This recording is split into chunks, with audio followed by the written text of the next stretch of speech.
Rosie here with a story and an invitation. And this time I'd like to share a story about my beloved mother and father because I think they are such amazing examples of how it's never too late to blossom. Now my mom, she was a school teacher for many, many years, and my dad was a pediatrician for many, many years, and they were both extremely dedicated to their jobs. And my mom in particular was very dedicated to her kids. She was definitely, one of those moms that participated very, very intensively in our growing up. And even though there was always kind of this part of her that was very intelligent and creative and I guess you could say like politically minded, and that she really wanted to make a big difference in the world, she really focused on her more intimate relationships growing up, and then also in terms of, her teaching work. And my dad, even though he was always like a real incredibly gifted, creative writer and poet, and actually went to New York to become a poet or something when he was in his late teens, and then ended up kind of trying to do something a little bit more practical, and then ended up being a doctor.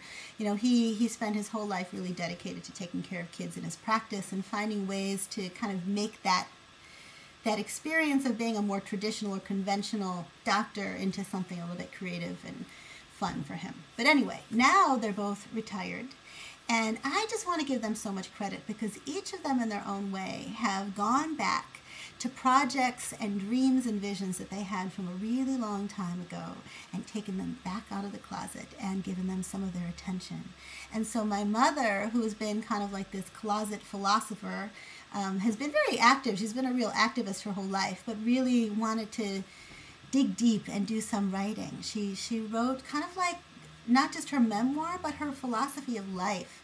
And it was so inspiring for me to read and so wonderful for me to experience this other part of my mom that I really never got to experience because she was so busy being a mom.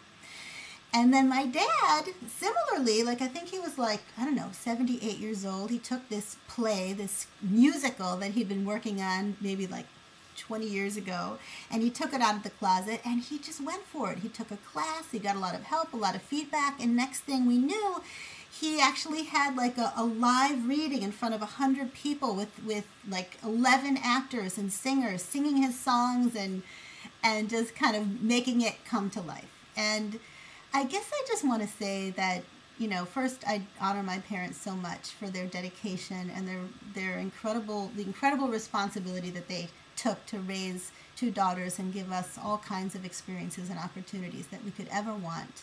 And I want to acknowledge them, my dad for being a fabulous doctor and my mom for being a fabulous teacher, and also now for continuing to grow and evolve and take risks and put themselves out there and honor those hidden dreams that they've had for a really long time. And I want to offer them to you as an inspiration. And know that even though we live in this ridiculously youth-obsessed culture, that it is never too late to blossom. So, is there anything you think it's too late to do or too late to bring back out of the closet and give some energy and attention to? Then I want to invite you to just take a risk. Okay.